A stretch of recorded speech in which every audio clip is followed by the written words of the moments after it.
This guy is blue belt under Robert Degle. Wait, hold Right. on. What the fuck? Yeah, because I have my fundamentals. Fuck you. No. Fuck off. Okay. Hello and welcome, everyone. Welcome back. And it's been a while since we did a podcast for reasons being I was on holiday. So that is what it is. Anyways, today we are back with a new guest, Diego. And I'm not going to introduce him too much because the first question is, who is Diego? You tell us. Oh shit. Well, like this, I know. It's just a little bit of brief. Like, where are you from? Because you look very ethnically mixed, so it will be difficult for people to guess how you ended up in Thailand to where you're from. All right. So basically, my parents are from Colombia. Back in the 80s, it wasn't a very good time. Oh, it was a very good time for some people, but for most people, it wasn't. So they moved to Sweden for some fucking weird reason.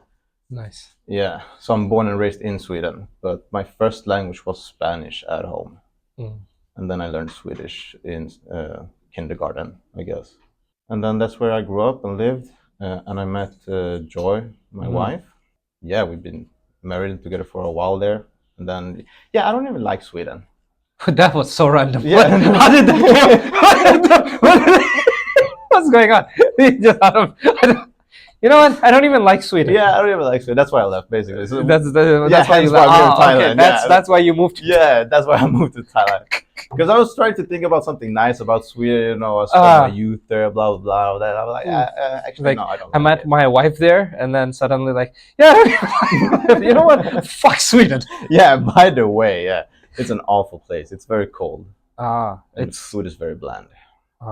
So that's why. How long ago did you move to Thailand? We've been here 6 years. 6 years. Yeah, so it's right before COVID. So we had 1 year. You went through the COVID period in Thailand. Yes. How was it? How was the COVID period Very in Thailand? quiet.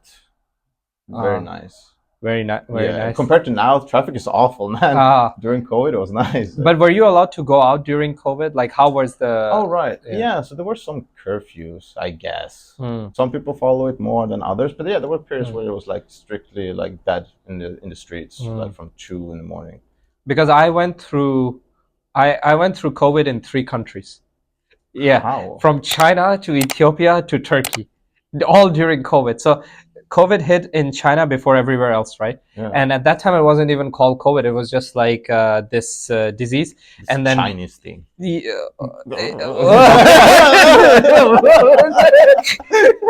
Yeah, this thing. And then we don't even know. And we're just getting these videos on WeChat. I was sitting at home and like just people just passing out on the streets, randomly. Oh, sure. And man, like paranoia was high on the streets and everyone was scared and I was panicking how to go out of the home. I remember just to go to the supermarket because this is the beginning of COVID, right? So nobody knew how it's being spread or whatever. So the assumption was you can just catch it. It's in the air. Like people were saying it's in the air particles that you breathe in and whatever. And I remember one time me and my friends went to a supermarket. We had to we wore 3 masks, jackets, gloves, sweats, boots. Like you were entering Chernobyl? Yes. We went to the shop. We did shopping. We came back. We took off the clothes. We threw them away. And I told my friends, we cannot... I don't have that many clothes. Like we need to keep going out. Yeah. We cannot keep doing this. We need to come up with some better way to do this. Yeah. Oh shit. And then I went to Ethiopia. Yeah. So before or because everything got shut down? Right? Yeah. During shutdown, the universities there was a limited window of opportunity to leave China. Oh shit. Yeah. And then actually that one was this one was very difficult for me to say because in a way, now life is good, so it kind of worked out for me really well. But the period I spent in Ethiopia and Turkey, looking back, I just kept cursing at one of my friends because I knew it was going to be a lockdown. And I knew that staying indoors will just completely fuck me up, really badly. And so I told him, bro, let all these people leave. Let me and you just stay here in China. Because China will control it, they will control it. And then we can get back to our lives because lives are good here. Let's just stay here. And my friend was he was learning medicine. And he was just in his head, he was thinking damn, yeah, I'll go back to Ethiopia. I'll smash half the chicks in the country because I'll be like a soon to be a doctor from China. I'll be like bang, bang, bang, and then back in 4 months and life is still good. And he told me like, nah, bruh, we're going back to Ethiopia. And then here I am in Thailand. Oh, like that things never went back on track, you know? No, it stayed there for a while. So you did most of COVID in Ethiopia or in Turkey? Both partially, and Both. because in Ethiopia, COVID was like, I did like COVID really was there. No, COVID was there for a long time, but people only gave a shit about COVID. I can say for like 3-4 months, because Like bro, people are poor. Yeah, Like yeah. I don't care if I catch COVID. I have a family to feed. You know. Yeah, I'll die somehow. Yeah, if it's yeah. COVID, okay. But Starvation, like when like people didn't give a shit. People needed to move stuff. Like people have Yeah. work to do here. Yeah. So I so people like I wasn't restricted in terms of like not being able to go out, but I didn't have like a job or anything like that. So for like 6 months or something, I was just like losing my mind at home, picking up fights with my brother and sister for no random reasons. So I had nothing to do. Just instigating shit. Yeah, exactly. And then I did get a job. And then after a year or a year and 3 months or something like that in Ethiopia, I was just like, bruh, I'm done. And I started Googling which countries are open that I can travel to. And then Turkey was open actually at that time. Oh, sure. And they were actually not only inviting foreigners, they had different curfew times for foreigners in the country. They had like, they were giving privileges to foreigners. Like, you guys want to come here and die out in our streets? You can do it. just come, buy your doner, and then die on the street. It's fine. So I went to Turkey, and then I experienced like a little bit of mix of COVID, like 2 months or something like that. But then 2 months later, all the regulations lifted, and then it was like a wild time in Turkey because everybody just wanted to be out all day now that COVID is finished. So it was like really fun. And then I just came to Thailand. Season. Yeah. It was really nice, that part. Yeah, actually. That's cool. Yeah. So I always wondered like how COVID was like in other places, because I heard in some places it was brutal, you know, in like Italy or something like that, in Europe, people were dying and like it was like complete shutdown and like you were not allowed to leave homes. In US, my friends live over there and they told me in some of the states it was like one way or another, like either people were all in or there were like random people in the streets just fighting like, no, I'm out, I'm not gonna go back in. So I was like, wonder how Thailand was like. I think most people behave like in Asian culture in general. Like the whole mask thing was a big thing in the West, where people like didn't want to wear masks. But here everybody was like, yeah, okay, we wear masks when we're sick. That just like people wear masks anyways because of the pollution, right? So it's I don't think like it was. Pollution as well. Yeah. Because in China as well, like people wear masks like all the time whenever the pollution spikes up, the air pollution. So I don't think it like changed much for them. It wasn't a big topic here. Yeah, something with the curfews. But even then, you can always hear like a car or something driving, some taxi drivers and shit. But this is the thing, though. Ever since I came to Thailand, I have lost all my motivation to travel anywhere. Dude, yeah. I just don't want to go anywhere else. I'm so comfortable here. Yeah, I'm just so comfortable. Nice. Yeah. It's so nice, right? I have all the food. Yeah. Like all. Man, China was wild, I swear. The kind of things I saw and did in China, like, it's completely weird shit. Like it's like a whole different world.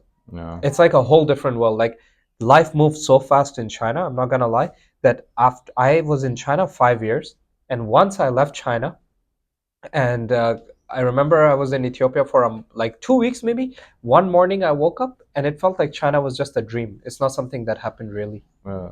You can just give it to him now. Yeah. Okay. So yeah, it almost felt like China was like a complete dream to me. Like I still have memories to this day from China, and the only way I can remember that China actually happened is through the friends that I made over there.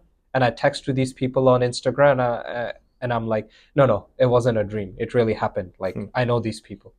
Otherwise, well, what's the biggest difference between like China and Thailand? I would say, wait, China and Thailand, or Bangkok and whatever city I was staying in, because like the countries are like. Oh yeah, okay, but yeah, for you, like staying in the country. When you say it was wild, like it's or something else. Well, the first thing would just be just the landscape, right? Like if you go to like this Onut Siam, no, not Onut, but like, yeah, Siam area and whatever, you would see like the buildings are really high and tall and whatever. China is like, at least the cities I was in, at least the city I was in first, Shenzhen, it's all like this. Here's what I can say. For me, right, aside from, unless you take like the really high, fancy, developed parts of Bangkok, like Siam or Thonglo, like cut these out. Overall, Bangkok feels like a level 2 city of China, because China has these levels, right? Level 1, level 2, level 3. So level 1 cities in China are like Shenzhen, Shanghai, Beijing, which feels like New York or something like that. And then they have like level 2 cities, which are like, some of them might not have subway systems because the city is not that big, so they have buses or something like that, and the pace of life is much more chill and relaxed and stuff like that. So if you go to like a little bit like the area we are in right now, like this area would be like an area of a level 2 city in China, like very chilled, relaxed, more like mediocre life pace or something. You go to Shenzhen or Shanghai, bro, no one has time. Like, really, no one has time. Like, I had jobs which were like 40, 45 minutes apart, and that was considered like a standard distance. Like, it's fine. Like, yeah, you just have to go like 30 minutes to your, like 30, 35 minutes to your job from one place to another. Yeah, that's a standard. Like, go. In They have China, nice commute, right? Sorry? They have nice like public. Yeah. They have BTS and whatever. Like, I remember when I was in Shenzhen, my day used to go like this. Like, just I blink and now it's night. I blink again and it's day again. Like, it was so fast. Like, really, life was so fast. Like, at a certain point, I was feeling like, where is this time even going? Crazy. Yeah.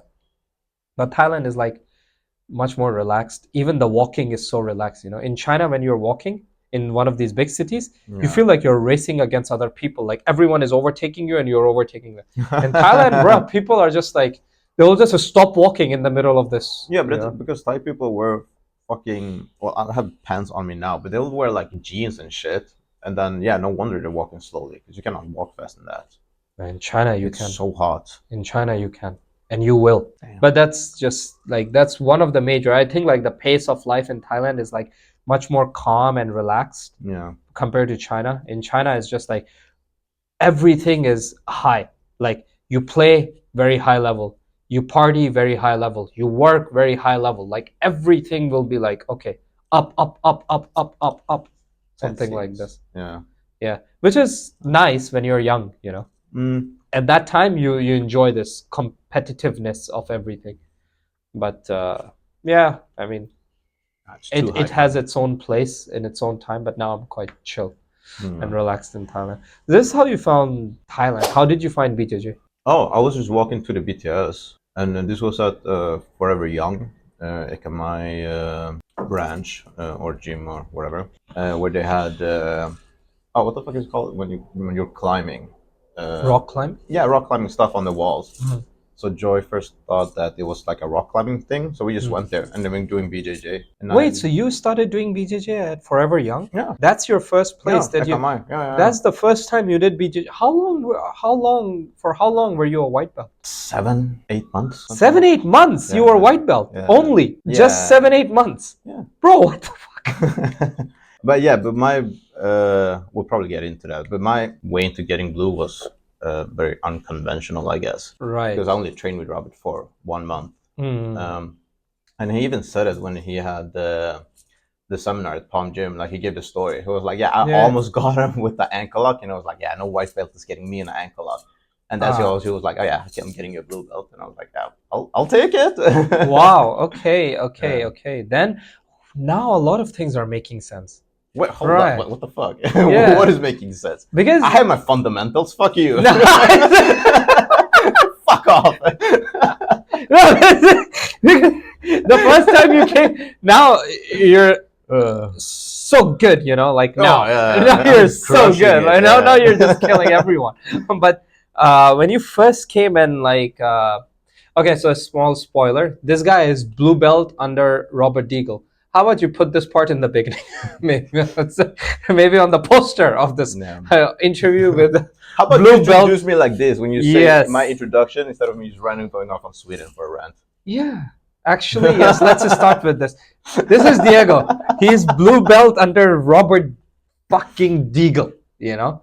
Okay, so now, no, because why I was saying this is because when you first came to the gym, coach just told me like, oh, this guy is blue belt under Robert Degle. So like, and I was like, oh wow, It doesn't okay. mean what you think it means. Yeah, I thought so. And I went in, and you did no hand fighting, and you tried to grab my leg, and I just cross-faced, and I was just like, bro, what's going on? Like, what is this? Yeah. And then you went home, and coach asked me like, oh, so how was it? And I was like, I don't know, like what's his game? Because I cross-faced, and then I didn't see. Hold up, fuck off! I got you with an ankle lock more than once. No, you got it when I stopped cross-facing, and I was like, okay, I want to see what's happening. And then you caught me because I could see you were going for the leg, but I just knew like how to stop it because you come here, so I just cross-face.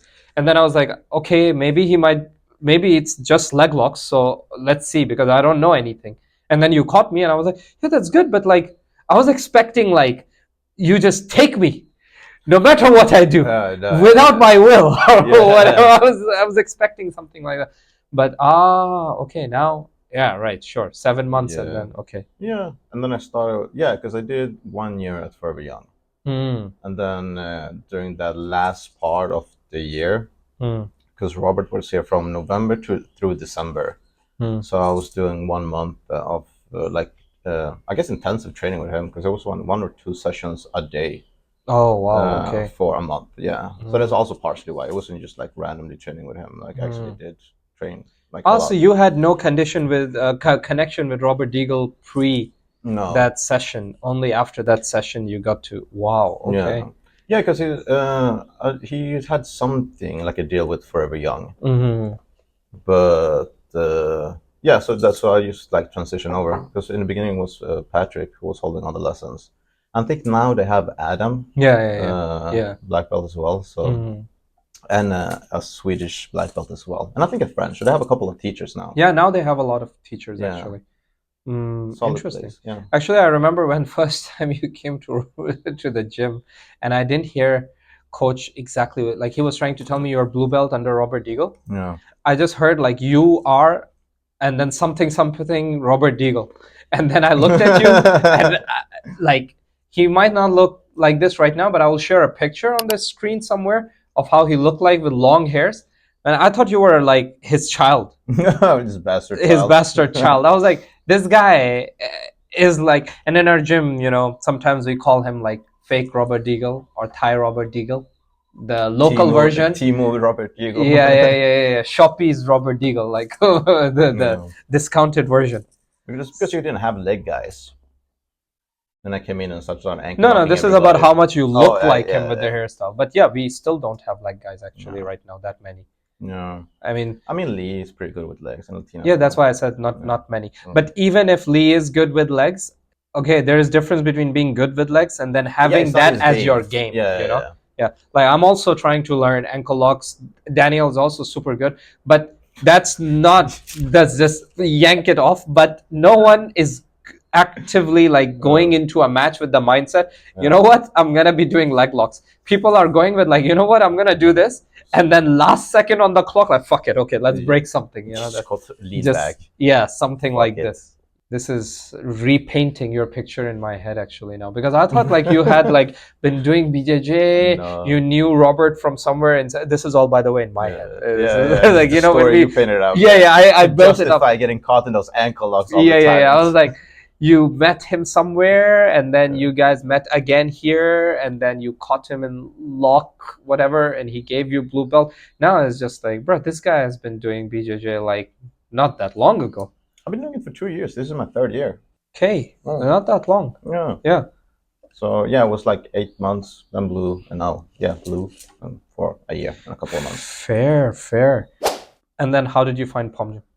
Through the competitions, because I don't like to compete, but I like going to competitions. I'm watching like what are people doing, and you can also see like POM gym members, in the finals and going up in the podium and shit. So I started watching your games, your matches, and also I did train with Young because when Robert was training at Forever Young came one time in the morning just for rolling.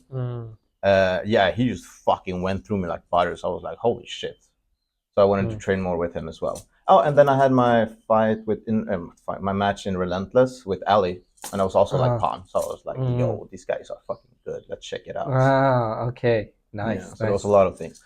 Oh, and Robert also made like a post recommending like the top gyms in Asia, and POM was like number 5 or something. So I was like, all right. Okay. Check it out. Check it out. Yeah. This is kind of similar to how I found POM gym also. Same, you know, like competition-wise or? Yeah, like I was looking at pictures on Instagram of like different competitions that people send to, and like POM gym people were always with medals, and I was like, bro, this gym sends like 3 people and all of them winning medals. Like, what's going on? Like, what's happening? Like, what is this? You know, because in other places, like I was also at other, I'm not gonna say any names, but I was like at other gyms as well, right before, and I knew the teams that they were sending out, and then like they will send out like 6 people, 3 will come back with medals or something like that. POM gym, I just saw pictures of like 2-3 guys going out, and then like their necks are heavy with medals, and I was like, what's this? And then I decided to check them out. Yeah, so we were talking about it before, but the white belts at POM, they're not white. Like, I don't know, they're like gray or something. I don't know. This is not white. So you have trained like BJJ under different coaches, right? So how would you how do you feel the difference between them, or like difference maybe compared to POM now, or like what's the, because me, I only learned it under one guy, right? So I mean, first of all, Young is just funny as hell. So just unintentionally, you just say random shit and then you start fucking laughing. Yeah. But I think like the language barriers comes to his advantage because he cannot go in a full rant about something. He has to just make it short and direct. And that's just, okay, this, and some. Wait, we were doing something, and he thought like, oh, I didn't think this was gonna have to be so much explaining, but let me go through this again so your stupid ass can understand. I forgot which technique it was. One flute choke. Yeah. One flute choke. And he was like, I didn't think this will take this much time. This is very basic. I was doing something. He was like, let me show you. No, so he's very good at breaking stuff down to just the simplest aspect. And then his game, because that's the thing, like different coaches have different games. Yes. So they would resonate differently with you regarding like your body type or if you're explosive or not and stuff like that. But Young's game is like old man style. So I could be doing this game for many years. So that was like my main thought process as well of what I want to learn, like from Young specifically. I think for me it was because I didn't come to do BJJ for competitions or something like that. I wanted to be an MMA fighter, first of all. Oh shit! I still, that's plan B or what? No, it's still in my head that before I turn 30, I need to do 1 or 2 MMA fights. Oh, amateur? Like amateur? Yeah. But I need to do 1 or 2 at least, just because I want to be able to show people like, hey, my game actually works in like a fight, you know, with punches and kicks. It's not just all talk. It actually works in a fight.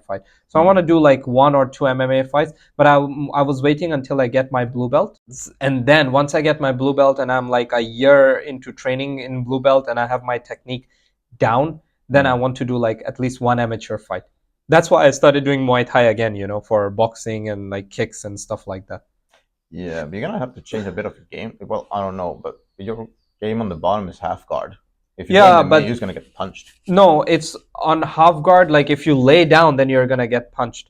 Because right now I'm using half guard for sweeps. Yeah. But if I was doing half guard for getting up, it's different. It's you catch the back and you like put your head below their chest and squeeze. So it's very difficult to punch like with full power this way. Yeah. I mean, of course, everyone will get punched anyways, but you're not gonna like, how you gonna like, imagine you miss and you hit your own chest.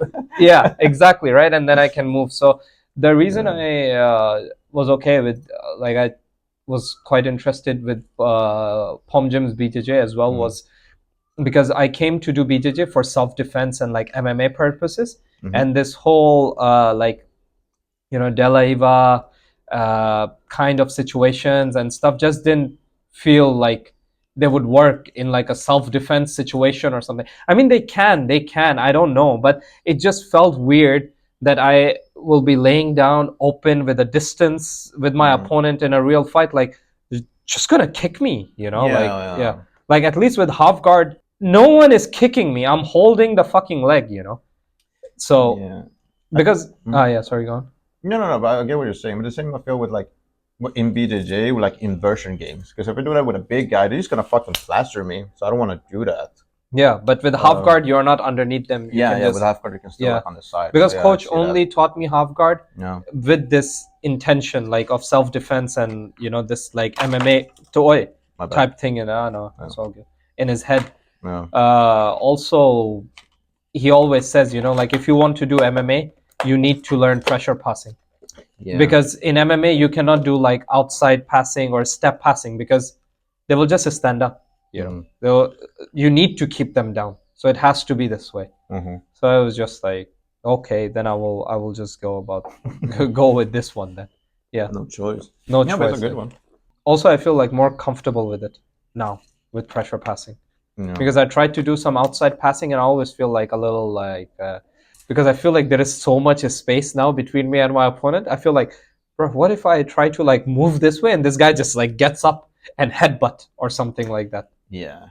That's scary, Knees you in the face and shit. Yeah. Like especially when they try to do this knee slide pass when you're sitting and they just jump. It's so scary. Yeah. That's why. Yeah, that's why I like the coach, like, because most jiu-jitsu is like, when they say like, oh, this playing chess thing, and like I do one thing, you do one thing, I do one thing. Yeah, coach has a saying for this. He's like, no, Yeah. it's not chess. It's like I do one thing, and then when you try to do, I slap your hand. I do another thing, then slap and take another thing, and it's like, and if you try to make the move, I just throw the board away, and then now we need to start again. 0-0. That's like such a selfish chess, You just no, but it's just negating shit. Like you cannot do anything. I'm gonna just impose my will, and you're just gonna have to take it. Yeah. I really like that. Yeah, for new people, when new people come in the gym and they're not used to like young style, it's my favorite. It's horrible. I know it's gonna be fun. You just grab their arm, put it behind the back, and then you just fucking pass how you want. Like it's Now there is this kid, there's this guy at 4 o'clock class, Alex from Hong Kong, and he's like now for me my perfect training partner. Because he is like, I'm assuming, I believe he is at like level of white belt 2 stripe. So he's at a level where he knows what we are doing and he knows how to resist, but he's not good enough to stop me from doing what I want to do. Actually do it. But it's not like he gives me no reaction and just lays. Like he's giving positive resistance. So now anytime I want to practice a new technique, I just... Oh, that's your guy. Yeah. Now I'm doing darces. Like last week, I asked Frank how to teach me how to do the most basic darts from like half guard top, and he showed me the entry to it and how to finish it. I caught Alex twice. Oh shit! In it, and then I tried to catch Kaio. Almost, I couldn't finish because Kaio also trains with me and Ilda, so he is especially Ilda. So nobody in this circle, anyone who trains with Ilda, is not unaware of darces. So the minute I put my hand in, Kai was like, nah, bro. Stop right here. And then I couldn't like close the the hand. But I was able to do what Frank told me. He was like, in this case, if they stop the darts, then you can just like rotate and go to the mount. And then I was able to, because for this variation of darts is not like you go all the way deep with whizzer and then do something like that. Frank is like, just catch the whizzer and then just put your arm around and try to pretend you're trying to do the guillotine, the arm in guillotine. But once you reach here, you grab your arm and then you pull the whizzer in and then just convert it to a darts. And I was like, oh, great, I'll do that. And he was like, yeah, but if they fight too much and you cannot pull the darts in, then you can just go the guillotine way. You will not choke them, but you can like push them up and then just go to the mount position. So I was able to do that, and I was like, oh, bet this thing actually works. But I wasn't able to do triangle. I learned from Kong like a very basic one how to do, like a basic triangle, and I tried to do it on Alex. Even on Alex, I couldn't. So yeah, I mean triangles are nice, but it's mostly a setup for an armbar. yeah, but I haven't done arm bars either. Like never. Even in trainings, I haven't been able to pull it successfully, like even once on anyone, an arm bar. No. It just never clocks into my head that the arm is there. I don't know the setup, the sitting position, the anything. Like I really want to do arm bars, especially how Jordy does them, because of his judo background. Like, flip. So good. But I mean, he's very good at extending the elbow. Once that elbow is extended out, then he's so good at just attaching whatever he has, like his fucking knees or something, and extending it. Yeah, so crazy good. And I really want to learn. Like, there are so many things, like at the fucking white belt, like that I want to know and I want to hit. Kaio is also starting to hit arm bars as well now from time to time. I think he got me one, Yeah, he's really good at doing arm bars, especially from the back. Like, he tries to take the back, and when you try to escape from his back takes, he does an arm bar, and he's really getting his frequency of those arm bars like higher and higher. He's getting better at utilizing his length. Yeah, but I'm going in the other opposite direction. Like, I'm going for the legs now. I'm trying to do leg locks. Yeah. I'm trying to do the straight ankle lock. Because some moves, I mean, for sure, eventually I want to be able to hit arm bars as well. But I'm trying to find things that fit into my game more naturally than something that I have to like bring full circle or something. Yeah. So armbar would be like, I cannot imagine a part of my game where I'm hitting armbar randomly. It would be like I need to force it. I mean, every submission after learning the submission is cool, but most of the submission, once you get like fucking 3 stripes, 4 stripes on your white, it's mostly about setups. Yeah. You make him think you're going left, and so they overextend to the right, and then you just help them to the right, and you can set up something else. But then this one also, it's like so much thinking and stuff like that. So for me, it's always been like the same fucking thing. I mean, you have been to a few competitions now. It's always the same thing. Arm drag. If the arm drag fails, half guard, sweep, go to top, pass the guard, go to side control. And then from side control, there is 2 things. Either I will try to keep doing arm triangle, which it works. So it's great. But if the arm triangle is not working, I lift my chest up a little bit to give a space to the person to like, get their arm out to turtle the other way. And the minute they do that, take the back. And then from the back, try to choke. Now, in this whole setup that I do every single time, there are times when once I sweep the person and go on top, I'm trying to pass their guard. So I'm stuck in their knee shield area, like half guard, their bottom, I'm top. So from here, I can throw darts immediately. So it just automatically fits into this game, right? So I wanted to do this. And for the leg lock, it's just like, I feel like I should just know it. It's always good to know one leg lock. Like, it doesn't hurt. Defense for it, if anything. Like, if you don't have a partner where you're doing it, then you cannot learn like defensive-wise either. It's not only about attacking it. It's all about being able to defend it and playing around with it. Yeah. And I also feel like leg lock is a great equalizer because I wanted to do absolute. And I felt like no matter how big someone is, ankle is still an ankle. You're not gonna tell me your ankle is like different than mine. Ankle is joint, So I was thinking about doing absolute, and I was like, there's no way I'm gonna pressure pass in absolute.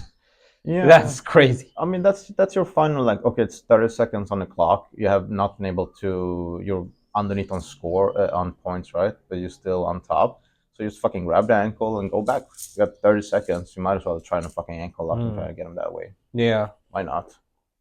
What about these new, the conditioning things we have been doing? Oh my God. How did that impact you? How did you came up with this idea of that you will do conditioning as well? Like what went through your head? No, it was basically a coach being like, I can be honest with you. You need to fucking work out, basically. Coach told you that? It doesn't matter how good your technique is if you get tired of 30 seconds and then cannot utilize your technique.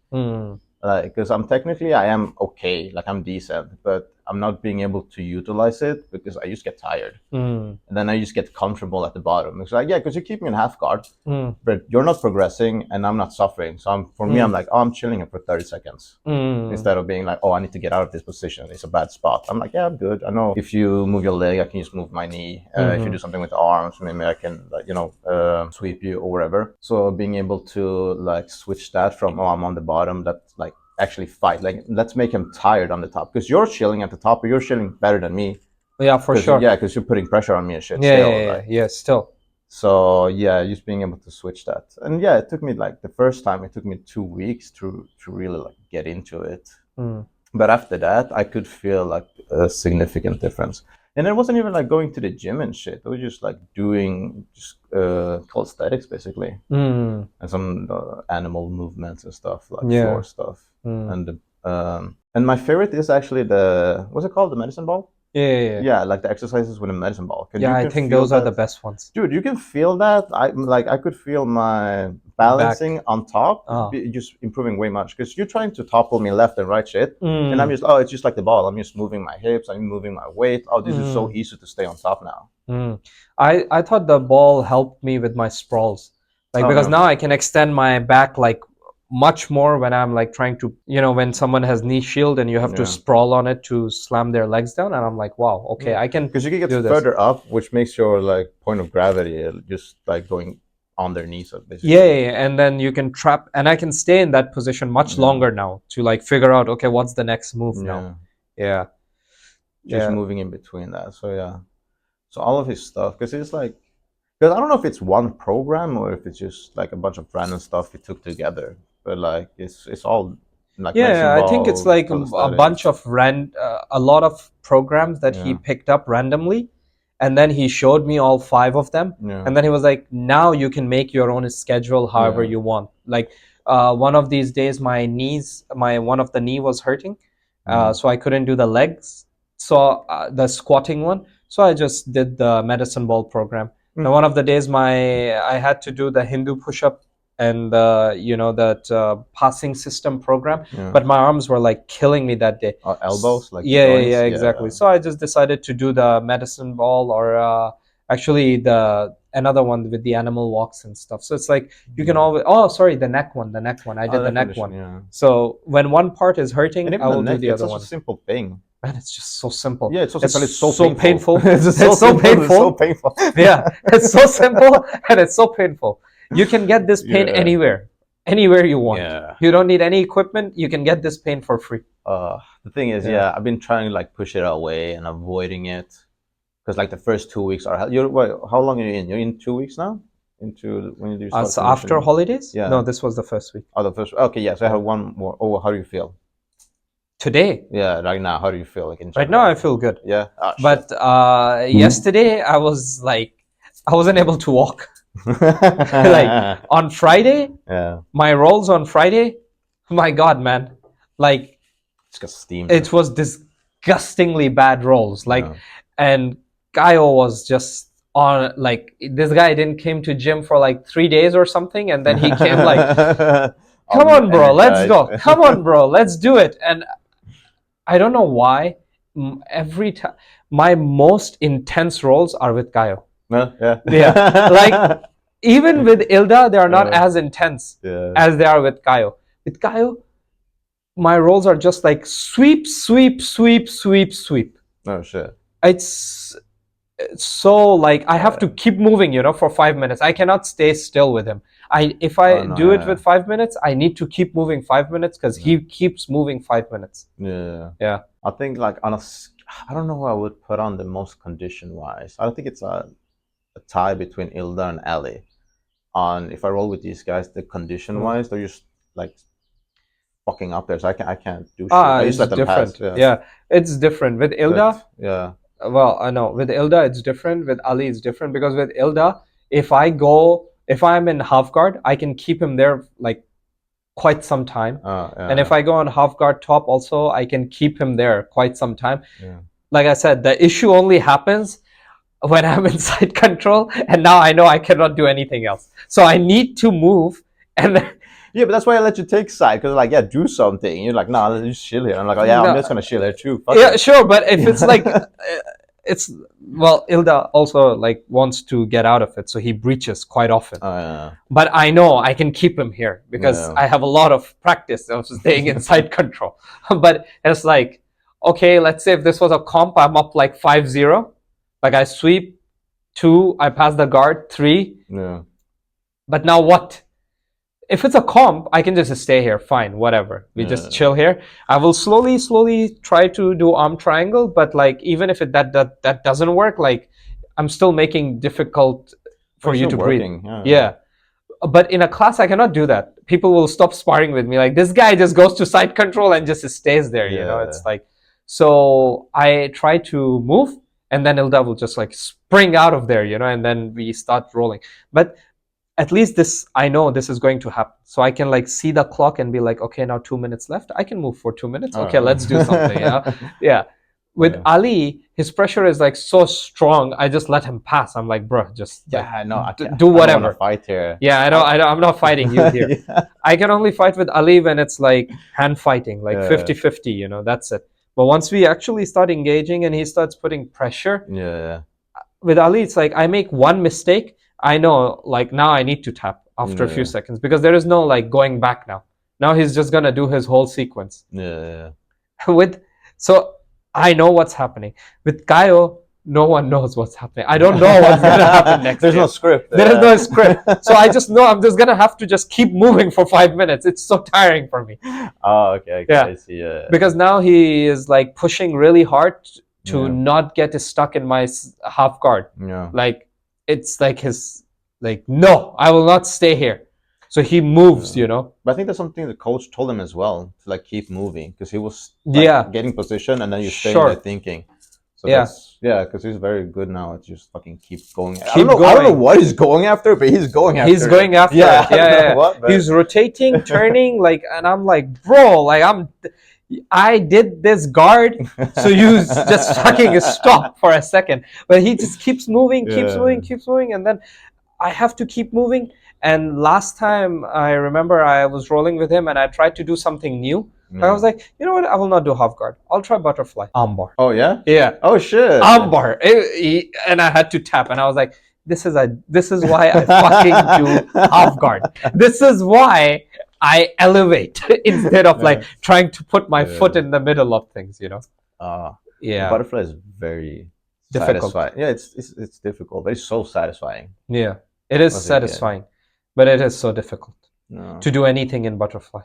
To sweep or whatever, you need to do like so much compared to like half guard. I feel like in half guard you just need to like, it's physical labor, like coach says. Like half guard is very like, you have to like something like push people up and like move, and then this person will go down, and then they will suddenly decide like, okay, you know what? I don't care. I just don't want to give you underhook. And then you have to be like, okay, fine, then I will do arm drag, and then suddenly this guy decides like, okay, you know what? Maybe take the underhook, and then you have to like again do this thing. It's like, but it's at least like, I don't know how to say it. It's a straight line. Like, you're autistic and you like, okay. It's a straight line, left or right. Yeah. It's not all these fucking angles all around 360 angles. Yeah. So and since you're already holding the other person's leg, you kind of know that they only have like so many options from here. But with butterfly, people are doing random shit, you know. Like one time I was doing butterfly like this to this dude, and he just caught my knee and just pushed them and like dick first, you know. And I just like, whoa, and just mount. I was like, what the fuck? What? Yeah. Like now I have to worry about that too. That's a whole other thing to worry about. Especially with the whites. Yeah. Because a knee will come eventually. Yes. Yeah, because it's not controlled. It's not like when a black belt or even a blue purple belt does it. Just a little hop in and then, you know, they're No, bro. They are coming for like forced blowjob or something. You know? It's like I'm non-consensual. They come like dick first, you know, like boom. It's straight in. That's crazy. Oh, with a thrust. Yeah. With full back hip thrust, you know, boom, to my face. I was like, no. I passed all the guards. Yeah, I was like, pass everything. Just go. It's like, nah, bro. That's crazy. Oh shit. Yeah. So yeah, that's some wild shit. So, yeah, but yeah, that's why because that's something that coach emphasizes a lot, just like the hand fighting, like starting somewhere. Hand fighting is really good. Try to utilize that, but then no, because most of my game before was just like trying to catch a leg, and then because Robert has a very good like what's it called? I guess like control drill where you go through like ashi, outside ashi, quarter ashi, and butterfly ashi, but like in a controlled manner. Okay. So you try to do that, and then you get a pretty good understanding of how to topple somebody and how to control their weight. Yeah. Okay, we should do that. I'm really interested in leg locks because, I think like I really want to, because I feel like half guard with pressure passing covers like hip and above. Yeah. And I want to know hip and below, which is like leg locks. Okay. Yeah. And then I think I'll be okay with this. Yeah. The guard I don't want to learn is berimbolo, because I feel like that's like so much pressure on your neck and on your spine, and like with heavy guys, twisted, like all those inversions and stuff. I just want to keep like this simple. I mean, from the bottom, yeah, but from the top, you can do berimbolos where it's like okay for you. I just don't want to be in those inversion type of positions. I just don't feel like that's good in the long run for the neck or anything. Yeah. I mean, that's where you gotta build up. For what? I don't know. Build up what? Muscles. No, bro. There are people. I haven't met any person who does berimbolo who tells me that they don't have like crushing neck and spine pain. I mean, we all have neck and spine pain, but that's different. I can see it in their eyes. But that's what I'm saying. Like, you're doing berimbolo from the bottom on a bigger guy, because we're relative small guys, right? So we try to do that shit. We just get fucking folded like a pancake. Yeah. But for example, when you're trying to have me in a single leg X and I try to counter it, then I can go into a berimbolo from the top. Right, from the top. Get your back. Yeah. So that's an aspect you can still utilize. Maybe. Even half guard, right? You're in half guard and you top right. So. They were showing it. We were experimenting with it on Friday. Yeah. And then coach decided to banana split me. I saw the video. Yeah, you saw the video, right? Like, oh my God. He was banana splitting me, and then Kaio asked him like, "Oh, can you show me twister as well?" And coach was like, "Yeah." I was like, "Bro, what's going on?" Like, that's what's crazy. That's deep love, Yeah.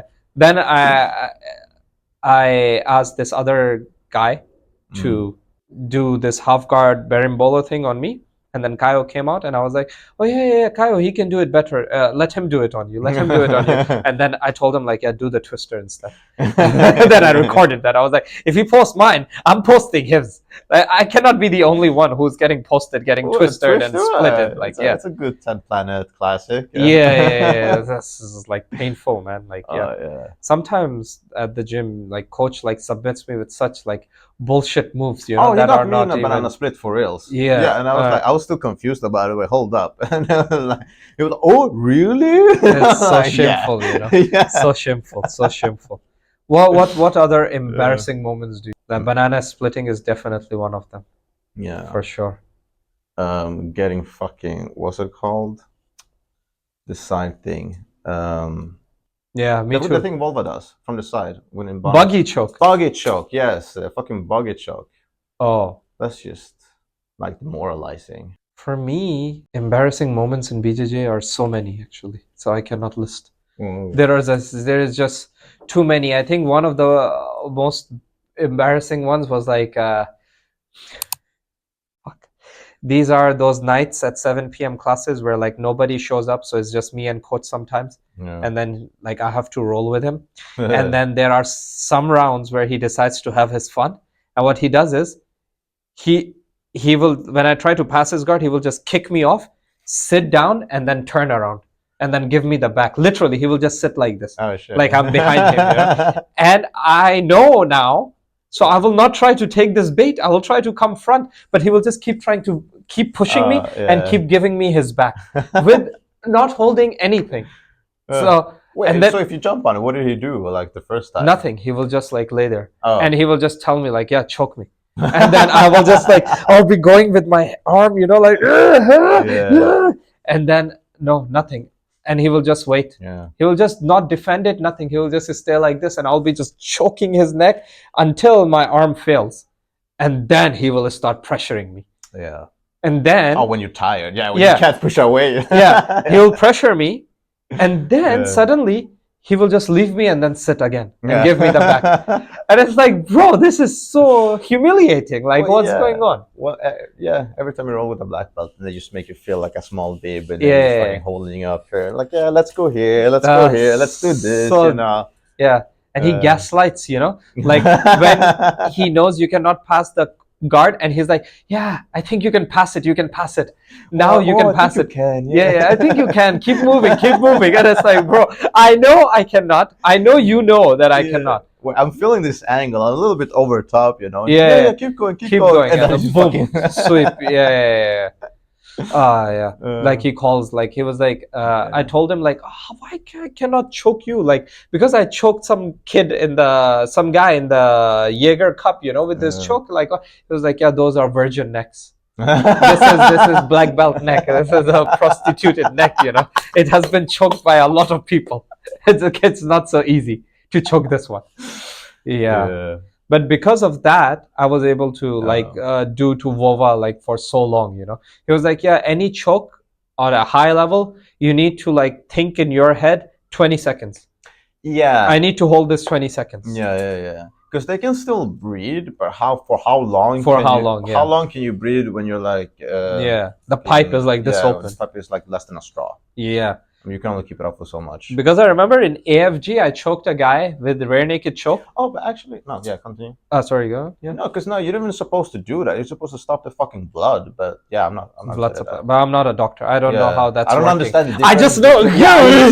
This area needs to get. This area needs to be squeezed. Now I don't know if we're blocking oxygen supply or the flow of blood, which I think carries or whatever. Like, this is not going well. But yeah. I need to choke. I need to search this, look this up later. But we are blocking something the veins are carrying, and that causes I think we're. See, there's something coming from below up, and we need to stop that process. I actually think it's the supply of oxygen to the brain that's through these veins, and that's what we are blocking. So now I don't know if blood is somehow related to it as well. But it must be. Will carry it. Yeah, I don't think there is a pipe that's just carrying oxygen, right? It must be through the blood, right? So that's what we are. I don't know. Let's see. Biology not going well. We know how to break stuff. Yeah. That's all I know. So this one dude I choked in the finals of AFG. Yeah. And when I was choking him through the rear naked choke, all I kept remembering was like, oh, this position is horrible. And then immediately it came to my head, virgin neck. I was like, bruh, this is white belt. We are all virgin necks here. I can choke him. And I did. And I choked him. Yeah. But it was not even like, how can I explain this? Like, if this is his neck, my arm was not like this deep or something like that. It was just like this. Yeah. It was just this thing, and then I just pulled it up, and this whole vein was open. Yeah. But he still like went like this, and he tapped. Yeah, just and I was like on the neck, I guess, on his part. Yeah, and I was like, wow. Because coach was yelling in that video, first get the hooks in, and like, because he wanted me to get the perfect position. Exactly, right? And then when I heard his voice, the only thing that came to my head was like, virgin neck. I can do it. Oh, I can do this on this I can guy. Do it on this guy for sure.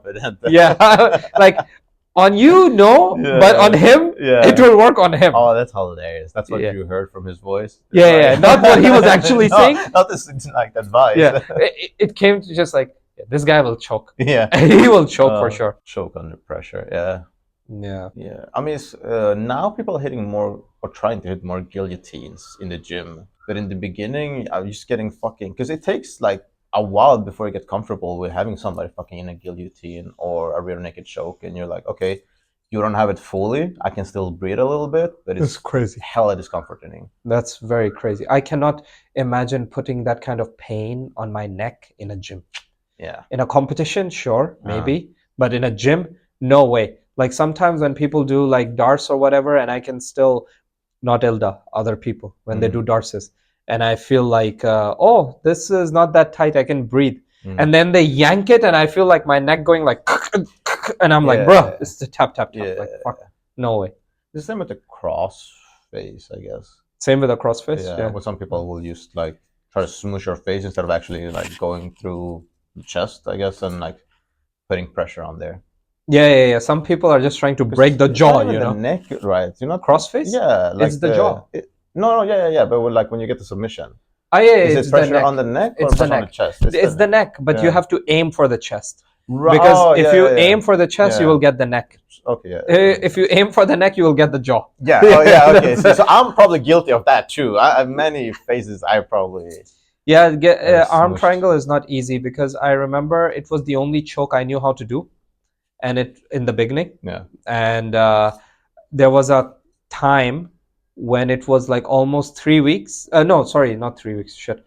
1 week, and in that 1 week, almost like 3 nights or 4 nights, it was just me, Daniel, and coach at night class. Oh, sure. And we only drilled almost every day just arm triangle.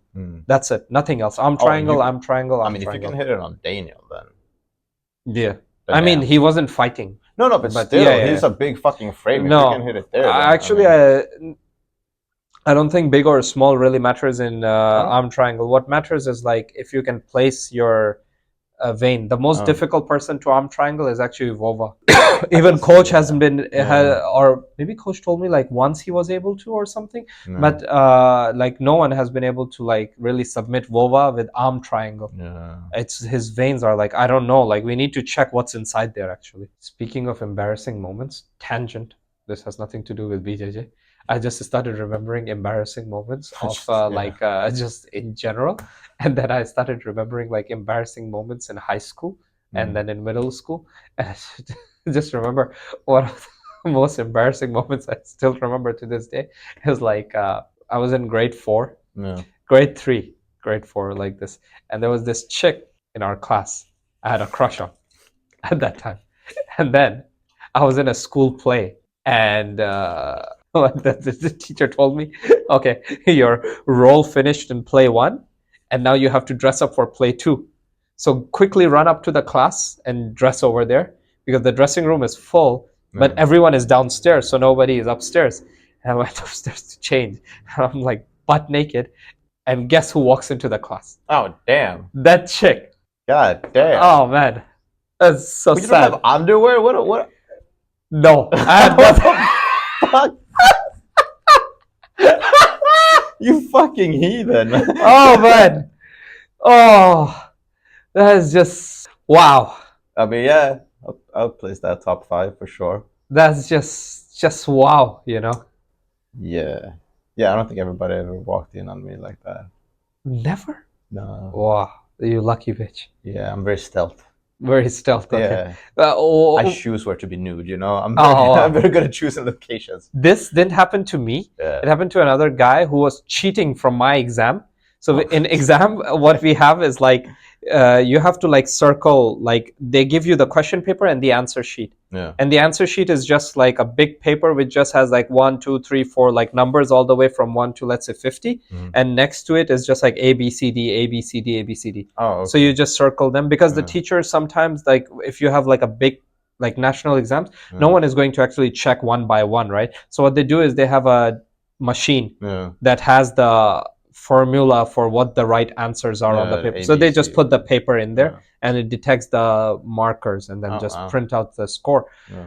And so you have to write your name this way as well, like circle the H, A, M. Oh shit. And this idiot. Yeah. No.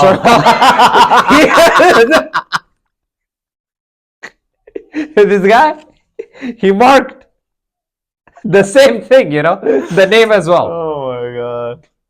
Jesus fucking Christ. That's why, like in Pakistani language, right, there is a proverb that says, like in English, it means like, even to cheat, you need to have intelligence. Oh yeah. Yeah. You gotta know who to cheat off. Well, yeah, and and how to cheat. Like, bro, that's my name. You put your own fucking name. It started at question number 1. And also, you need to get realistic scores. Yeah. You cannot be getting 50 your whole life and then get 100. Yeah. It just doesn't work. Your way up.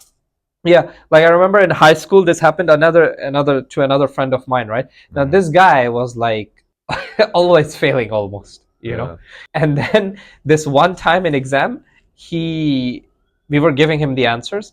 All right, he got seated behind like the smartest girl in the class, and he could see her answers, and I was there behind him, and I told him like, bro, like don't copy all of it, like just Yeah. like for every 2 rights you get, give one wrong. Like Yeah. yeah, you get 50 every time, get a 70 this time. Yeah. That's believable, and that's good for you as well. Try to This sound smart, but don't nail it. You know. Yeah. This bruh copied everything, and then the day like we had to be graded, Yeah. the maths teacher just came into the class and threw the papers on the like. I was like, you all cheated. I was like, no, we didn't. I was like, you cheated for sure.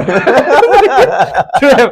And then I was like, how did you got 95? Even the girl he cheated off got less because he guessed some and he guessed them right. That's hilarious. On the math test? Yes, that's yeah. good though. Because That's you good have to guessing. like guess. Oh, no, it's ABC. It's ABC, Oh, right? I love those tests. You get 20% off, and usually you can cut out 2, so usually it's a 50-50. It's not even 4 Yeah, options. sure. Yeah. But this idiot, right? Yeah. And then the maths teacher told him, like, you pick any question from the exam right now and solve it on the board, and I will give you the full marks. Yeah. Yeah, he couldn't. Yeah, He couldn't. He couldn't solve one question. Yeah, not even the easiest one. Not like even. the first one. And we had to do the test again all over. Oh shit. The whole The same class. test? No, Oh, another one. But actually, it would've worked been out fun. for me because Yeah. in grade 11, right, me and this girl had like a really neck-to-neck rivalry going on who will like you were come always first. being like fucking competitive.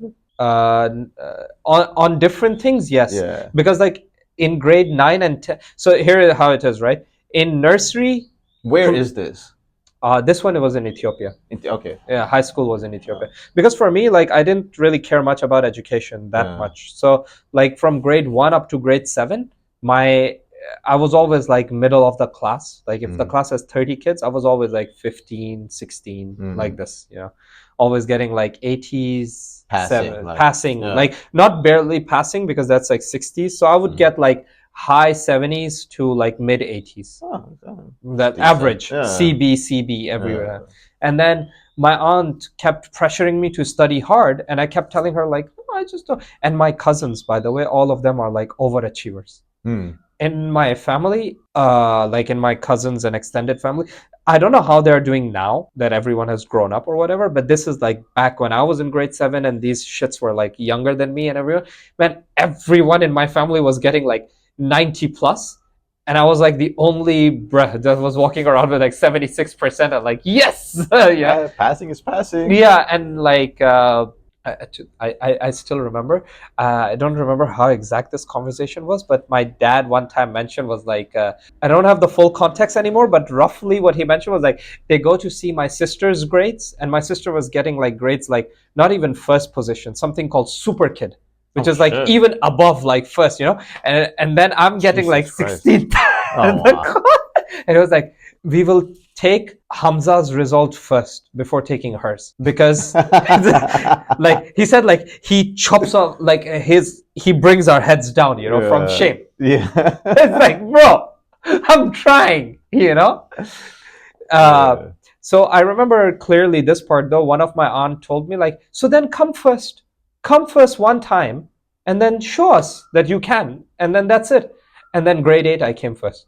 Oh, shit. For In one math or semester. what? Overall, everything. Oh, I just came ahead Yeah. of everyone in every subject for one semester. just to show that. Just to show I was can. like, yeah, And then next semester I went down again. Yeah. And then grade 9 and 10, I was so into football that I Yeah. was just failing subjects, literally. And then in grade 11, there was like some chance at some scholarship thing. So I was like, okay. Oh, you had No. your blue luck moment. Yeah, I was like, I need to lock this in now. Yeah. This needs to be locked in, you know. And I went through this era where like I saw Naruto, right, during that shit. time, Yeah, and I yeah. saw Minato, and Yeah. I was like, I want to be like this guy. I want to be good in sports, and I want to dominate in education. So fuck it, I'm gonna do it this year. Oh shit. Yeah, like I was really tapped in Minato's character, you know. I was just like, I am gonna be this guy. I'm gonna be good in sports, and I'm gonna be good in education as well. So I was studying like till 2 o'clock at night, you know, every day. Jesus Christ. I was studying ahead of teachers Yeah. to just like You were studying their material. So Yeah. So me and this girl were like neck to neck this time, like in subjects, like she will get one, I will get the other one. She'll get one, I'll get the other one. Oh shit. But when they redid the maths test, I lapped her. Oh man. This one was like my like hallelujah moment, you know, because like the first time we gave the test, she got like 90, I think she got 90 and I got like 85 or something. But I was like so sick when I gave this exam. And then they did the retest. I got 98. And she got like 91, 92, something like that. And I was like, bro, we did it. We lapped her. We did it. We did it. I told my friend, he failed this time. But I was like, bro, it's okay. You sacrificed your 50 for me to be able to take down this check. Also, life lesson. Oh, well, but was that the same guy that was being stupid? Like, yeah. It's the same guy. No, I mean, no, he did learn his lesson. He didn't cheat this time, and he got like 55 or something like that. I think he barely passed. Cheat smartly, like that's the lesson. Huh? Cheat smartly, that's the lesson. Not to cheat. Yeah, sure. But that, I mean, this time they knew he cheated, so they made sure he didn't cheat this time. Man, school life was how was your school life? Was it more chill, more messy, or what? No, it was in Sweden. Okay. Started smoking weed just because I had to be at the fucking lessons. Because the material is so basic. It's basically you get the textbook and they read in the textbook to you. So I could do this at home, 20 minutes, read the fucking textbooks, but no, it's gotta be a fucking hour just going through and talking and blah blah. But I was doing all right. I've never been like smart, but like I can memorize things and then put it on a test. But then my grades, they were like, yeah, you have to be here, otherwise we cannot grade you. So I was like, okay, I'll be here. I'll be here high as fuck, but I will be here. So yeah, I could not have finished school otherwise. It wasn't like smoking weed and just going to the classroom. Like, okay, I'm here. I'm going through the books. We're playing video games and shit because we got kind of computers. Well, that sounds like me in university actually. Yeah, because I would study in university one night before the exam. I'll just open all the slides and just like run through them and then just like pass the exam and then like, yeah, that's it. And in the class, it would be me and 4 of my friends all sitting at the back row playing like League of Legends and stuff like that all the time. That's it. Because when it comes to like standard tests, you can, well, what I did, because I don't have that good of a memory, but like mnemonics, we're like, right, you do the mind palace and shit. So I was just using the same room, but I was just cleaning it out. So I didn't have a bunch of palaces. I was like, I need a palace for this test, so let me just run through the textbook. You're the second person I know who does mind palace. Because I watched this TV show called The Mentalist. Oh yeah, dude. Yeah, in high school, I was like, bro, this thing. You're also cool, man. I use those tricks to pick up like bunch of chicks, by the way. Magic, mentalism. Like, people think, oh, it's geeky, but if you present it geekly, it is. Bro, when I was in China, right, I found out this trick of like how you put like 10 cards, and then you put one card that's repeated on number 3 and on number 7. Let's Queen of Hearts or whatever, and then literally no matter what number you pick, I can make sure it comes to one of these 2. I can tell you to pick any number from 1 to 10, whichever, and I can just make sure that it comes to, like, there are ways to make it come there. Yeah, there's a lot of like math tricks. This is like pure maths, you know? Yeah, because you're just like counting a shit and setting some up. Yeah, and cards. I was doing variations with this trick. When I tell you I was doing variations, my guy, I was doing things like, okay, immediately with like, give me your hand.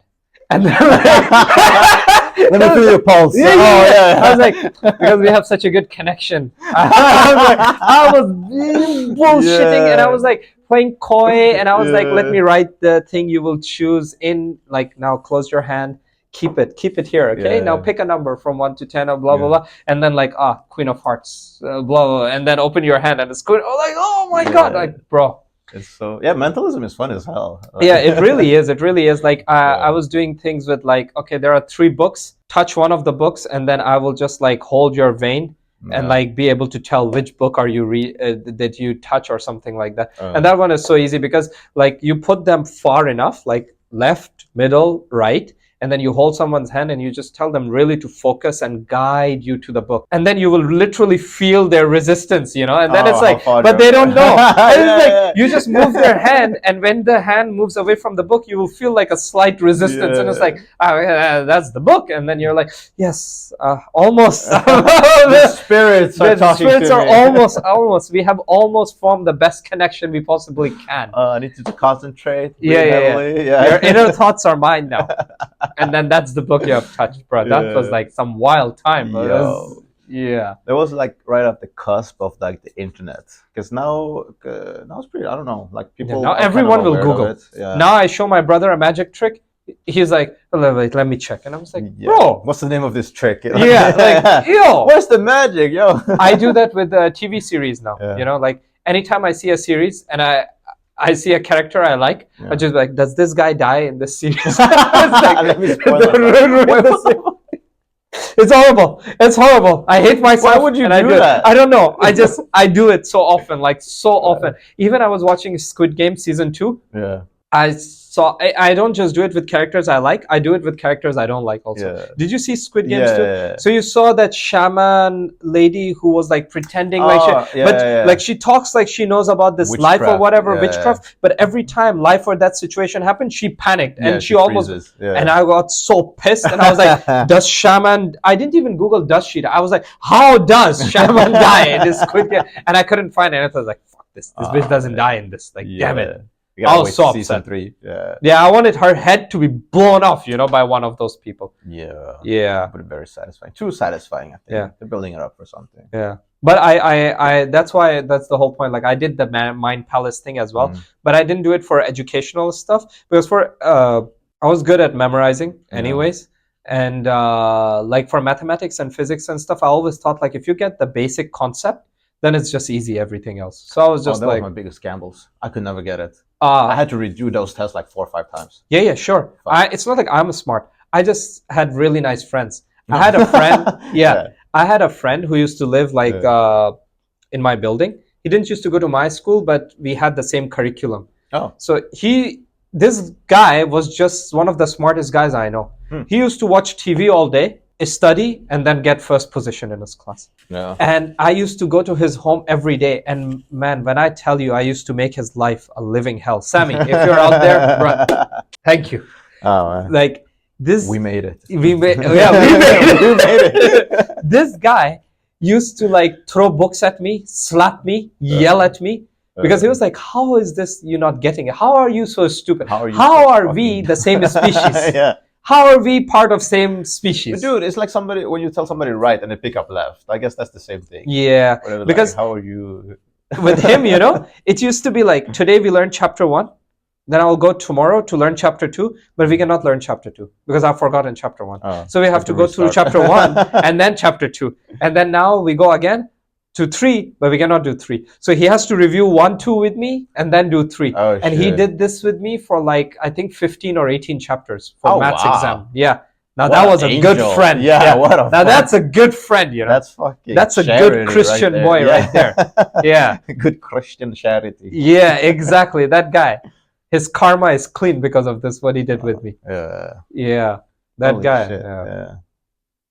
Yeah, and I had friends like essays and shit. I didn't do my essays, and that was before ChatGPT and shit.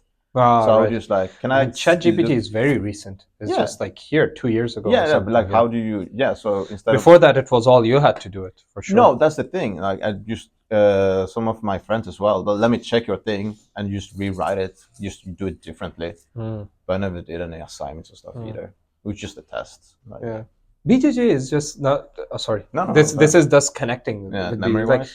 No, not memory wise. It's just like I was thinking, like in a school, right?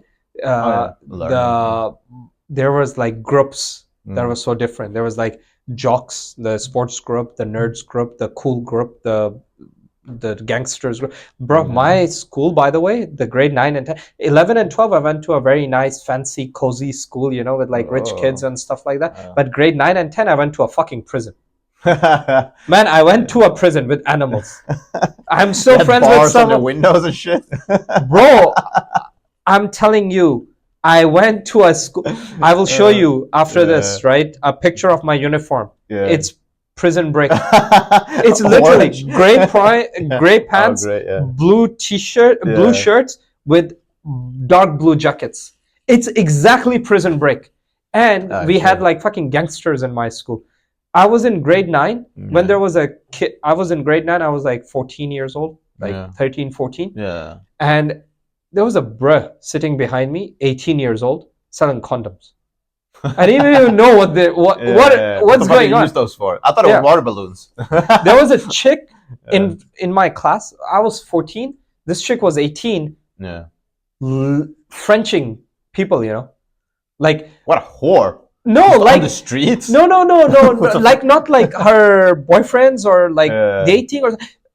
To this day I remember like this was my first day in the school and I was chilling. You know, like and my grade my grade 1 to 7 was in a normal school. Yeah. Grade 8 I went to a military school. Oh shit. So I was just like prepped, you know, for military. And then grade 9 I went to this fucking prison now. Oh my god. Freedom. And then I was sitting like, okay, school time is over. I'm getting ready, packing my bag to go home. This chick gets up here. This guy comes. She's like, another year, right? We're back. Another year. The guy's like, yeah, we're back. Yeah. I didn't see you much during the holidays. Yeah. Let's kiss. Like, what? The fuck? What's going on? Let's close it up. Yeah, that like it was wild, and we had like ex-gangsters coming to school. How the fucking ex-gangster at 13? Like you got recruited. No, man, there were like 18-year-old kids who are running the streets, you know, and they have failed multiple times, and now they're like in. I still remember we got this one guy who, to this day, I don't believe he was the age he said he was. He was from Equatorial Guinea, and this guy, fully bearded, his six-packs had six-packs. And this guy came and he stood in front of me in the school line, you know? Yeah. And everyone was like, who's this? And I was like, must be the new sports teacher. And I was like, yeah, it has to be the new sports teacher in it. Yeah, like it's an adult. It's an adult. And he started following and we kept following him. And then he went to the classroom and he sat behind my seat. I was like, what's going on? And I was like, who are you? And he was like, I'm the new student. I was like, fuck you. Fuck you, you're the new student. No way. And he was. Yeah. Yeah. And he said he's birth his certificate right now. No, man, this is just like, that's why I'm telling you, I went to a prison. People were like hitting puberty early. Some people were not hitting puberty. We had like graphs, you know, of people like tall and short. I saw guys getting like, you know, you remember wrestling? Undertaker had this attack called choke slam, where he used to grab your neck, pick you up, and throw you down. Yes. I saw a guy do this to another guy on a school desk for a joke. For a joke. Oh yeah. So this guy hit puberty and he started growing a beard, and his name was Noah. And then there was another kid in our. He's still one of my closest friends. I still talk to him. Yeah. Mike, his name is. This guy was short as fuck at that time. Now he's tall, but that time he didn't hit puberty. He was short as fuck, and he didn't know how to control his mouth. And he short guy, so just fucking yapping. And then we were talking about like history class, right? And we're talking about like Homo habilis or something like that, you know, like evolution. And then this guy was like, so the teacher asked like, who knows about like Homo habilis? And Mike is like, Noah should know, he was there. Oh, that was tame. I thought that was so the homo stuff. No, I know that was so tame, right? And Noah just looked at it and was like, after class you will see. And then the class ended and Mike just bolted, you know. He threw his table and ran to the door and Noah caught him. Took his neck up, boom on the desk broke. Jesus. I was like, what's going on? Yeah. But Mike also got beaten up one more time because there was this chick in our class who was like, this chick was doing stuff. In grade 10, she was doing like, things. Things. And then I remember in biology class, our teacher said like, HIV is spreading a lot in Africa. And this guy yelled like, you see what you're doing? This is you. This is all you. Yeah. If anybody in this class gets it, it's you. Stop doing. Stop spreading. And then this chick had like 8 boyfriends who Yeah, took of like course. turns Oh my God. bullying Mike for the rest of the year, you know. Like, that was crazy. Oh my God, that's insane. Okay, now we are getting towards the end of the podcast. I feel like because we're having too much fun, but I need to yapping. yapping. But I have some sections now. I want to switch it up from the last few podcasts I did for some like gaming sections. Okay. Yeah. So I will have like one game here, right? Well, gay or straight? Game. Oh. It's a straight game. Yeah. So it's like an improv game, right? Oh. So it's like I'm gonna test your ability to lie, right? So it's like a game where you need to convince me to hire you for a job, and I'm gonna tell you a job which I'm interviewing you for, but there is also a problem with that job. Like for example, right? I will tell you this is not the job I'm gonna interview for. Okay. But this is an example. Let's say I will say like, hey, I'm trying to hire you as a farmer, okay? But over here on your record, it shows that you stole like 50 mangoes from the last guy who hired you. So, like, can you, like, what the fuck? What's going on, you know? He didn't want to honor a bet. Huh? Yeah, he didn't want to honor a bet. Yeah. Something like this. So Okay. it's like this kind of a thing, right? So, Give it a go. My improv is not the best. Yeah. Let's see. Yeah. Okay. I mean, if you want, then you can do it to me too afterwards. We can keep it fair. Yeah. I'm gonna go through the whole thing, right? So it's like Diego. Hi, nice to meet you. So we are here for your English teacher interview. So you say you want to teach English at our school. Why do you want to be a teacher? Why do you want to teach English? Wait, what the fuck? That's so fucking. Wait, so I'm supposed. Oh, I love kids. Wait, what? How old are they? What kind of questions are you asking? Over here on your job profile, it says that you are convicted of being a pedophile. Okay, hold up. She told me she was 18. So you want us to hire you as a teacher, but you're also a convicted pedophile? Like, I don't like this game. What's Seems like a lose-lose here. I do not have to defend my pedophile status, okay? No, I mean, you do you need this job or not? Yes. You need this job. I need so money. why should I hire a convicted pedophile? Yeah, I told you. She told me she was 18. So you're telling me if we hire you, you're just gonna bang students here? Wait, how old are the students? You give me no facts. It doesn't matter. You shouldn't be banging our students anyway. Like, what the fuck? No, you need the job or not. The thing is, you need the job. You desperately need the job here. Yeah. But you're also telling me you're not gonna follow my rules of not banging my students. This is not a good. You lose. You're fired. We're not gonna hire you. This is. Do you wanna put me in this scenario? Well, yes. In any scenario? Yeah. Not in this scenario. No, you're exactly this scenario. How the fuck are you supposed to get out of this? What are you talking about? I would say like that was a false accusation. Yeah. Yeah. I would say something like, no, it's not pedophile what I'm convicted of. I was convicted of being a child sex offender, which is a broad term, by the way. No. Yeah. So what happened is, right? I needed to pee at night. It was dark, and I saw a garden, and I peed in this garden. But turns out this was a school playground.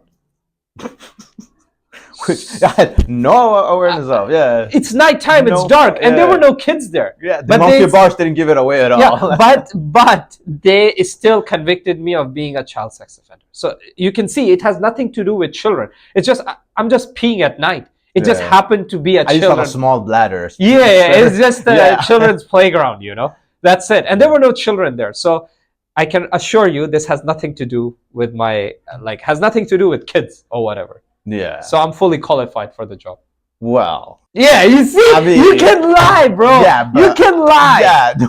Okay. Yeah, but I think when we play board games, you're gonna lose because most of the games involve lying. No, because that makes sense. Like in the board games context. No, that makes no. This is a board game too. No, this is a game. That's the fucking shittiest. Okay, shittest setup ever. Let's go through some quick things that I want to have on the pod for sure. So. One, What's the most petty thing you have ever done to a white belt? If you have done. I know you have. Heel hook them. Yeah, they go a little bit too hard. I'm like, yo, this is not fun anymore. Let me show you. No, I don't heel hook, but like I show them like go to the heel position. I do a little bit, and now you stop. I've never heel hooked anybody. But like the pettiest shit, yeah, they go too hard, and I'm like, yeah, okay, let me go up instead of like being understanding that they don't know what they're doing. They're a baby learning how to. For you, right? What's next for you in general or in BJJ's context specific? Are there any competitions you're gonna participate this year? Is there any specific thing you plan on working on, or just same old, just go with the flow, see how it goes? Most same old. I'm not a competition guy. I just like being in the room where competitors train because it raises the standard. I see. I like the mentality from other people, but I don't have that. I don't care. I see. I really like jiu-jitsu is just fun for me. It's a puzzle that I'm getting better at solving. It's a conversation where you have some words, I have some words. I feel like I'm somewhere in the middle. Like I don't like competitions. I don't hate competitions because I have been competing since such a young age. Like I did taekwondo when I was like 5-6 years old. My mom put me in it, and then football, then boxing, now this, the Muay Thai, whatever. I just see competitions as a thing to get done, and that's it. And now just a task. Just a task. Like it's just on the board, like you just need to get it done. That's why. No, I'm good. So, and now I have a goal, right? Like I have a goal. Like I need to open a gym. To open a gym, I need to show my jiu-jitsu works. To show my jiu-jitsu works, I need to win some comps. So I'm just like, okay, I'll just win some comps. That's it. Because I can see that logic. Yeah. Because I don't see myself as coach. Coach is now like above 35 and he's still rolling with like young guys, MMA guys, wrestling guys, and he's beating them, But I don't see myself being at that age and being able to do that. So how will I back my word up? Because in BJJ gyms, right, this is what I have seen. You go there, the coach beats you, you sign up. This is almost like a tradition in most BJJ gyms. But it's because they don't know anything. I mean, if you're new, but if you know, like you're looking for the coach. Even if you know and you're looking for a coach, this works like a lot of times because you get convinced like, oh, this guy is winning. If I follow him, I will win too. This kind of logic, follows. But that's the thing, like with jiu-jitsu, I think there are 3, maybe more aspects, but there are 3 like main aspects. There's the like competition aspect where people want to win medals and do well in competitions. Self-defense. Yeah, there's self-defense. And weight loss, maybe? Fitness? Yeah, and just fun recreational. Sure. I think those like are the main 3s. And if it's just like a fun recreational, like a puzzle, I think the community, the people you train with, might be more important than the actual coach. Sure. That one for sure, I agree. But I still feel like I will not feel comfortable teaching something if I feel like my students on some level question the fact that, does this shit even work? What the fuck is he teaching? And then I can tell them like, hey, look. I mean, it doesn't work. Let me, put you in it. Get out of it. It fucking works. But then they can say something like, hey, I am a white belt. You are a black belt. That's why it's working. But then I can, like, makes no sense, But then I can tell them like, hey, look, my body might not be able to do what it used to at one point, but you can just go to my channel and then see my competitions. I started as a white belt, just like you guys. And I have the whole proof that this BJJ actually works. I have it all documented. So it's all fine. But that's like my train of thought, roughly. So for that, I'm just competing. But yeah, that's why when I win, whenever I go to competition, I don't have a goal of like, I will win this competition or that I will get this medal. I always have some other goals. Like, I will not pull guard this competition. I will just wrestle. This competition, I will choke at least one person out by rear naked. In this competition, I will try to throw at least one darts. I will do the arm drag thing correctly. I have like these kind of goals for my every competition because I just want to know if I can apply this technique in a high stakes environment. And that's it. And that's it. If I can do that, I don't care if I lose. I'm just happy. Luckily, I haven't, but like I think I will still be happy with it. Yeah. I mean, I can see that. But I was like in competition. I haven't competed much, but when I compete, I just take whatever the fuck I can. I might want to go for a leg, but I see an armbar opportunity. Okay, let me go for the armbar opportunity instead. No, I didn't do that. When I go for competitions, I already visualize what I'm gonna do before I step on the mat. Like I'm almost repeating it to myself like a crazy person. Like, arm drag, half guard, arm drag, half guard, arm drag, half guard, arm drag, half guard, but not just saying one thing. I'm just repeating, like I'm just seeing it. I'm gonna pull arm drag. I'm gonna grab the leg, go down, extend, half guard, go top, pass. And if at any point one of these moves doesn't work, I'll just keep doing it. Yeah. Until it works. Yeah, just reset, I guess. Yeah, that's it. So I always like have these mini things around it. Like I remember when my first competition in CGT, the goal was just to survive and try to practice. Don't spaz out. Do what coach has said. And I was techniques. Yeah, and I was able to do that. In Lopburi, the second one, my goal was I need to choke one person with one submission that I know. And the only submission I knew was arm triangle, and I was able to do that. And then my third competition, Relentless, my goal was I will not pull guard. I don't care what I have to do. I will not pull guard, and then let's see what happens. Okay, yeah, but that's very attainable, like easy, specific also. Yeah, so it was like a 2-2 draw, 4-4 draw with Alex, and it was like, okay, I didn't pull guard. Yeah. So it was just like these kind of things. I feel like now my next competition, it's Aiga, so stakes are a bit like, it will be like high level competition, so it's not super easy, but I will try to do a darts if I can. Yeah, I mean, especially from half guard, at least you can threaten it. Yeah, and then they do something, you get position. Maybe it's a bit difficult because if you do it wrong, then your back is exposed immediately. If you throw one wrong darts, the dude is like, if they have good spring in them, it's teleporting to your back immediately because you're just gonna go like this, and if you miss it, you gave them the whole underhook. Now they can sweep you there, they can extend you, they can dogfight you, they can do whatever they want. So okay, so don't do it if you don't feel comfortable. But if that's what your practice, when is it? In darts? No, when the competition. Aiga. Yeah, when is it? February 23, I think. Yeah, so more than a month to just hammer it in. Yeah. And then if you that's what I'm trying now. But by that point, it will just be muscle memory. Maybe. Let's see. Hopefully. Okay, with that, I think that's pretty much it for the end of this episode, and I'll see you all next time. See ya. Bye.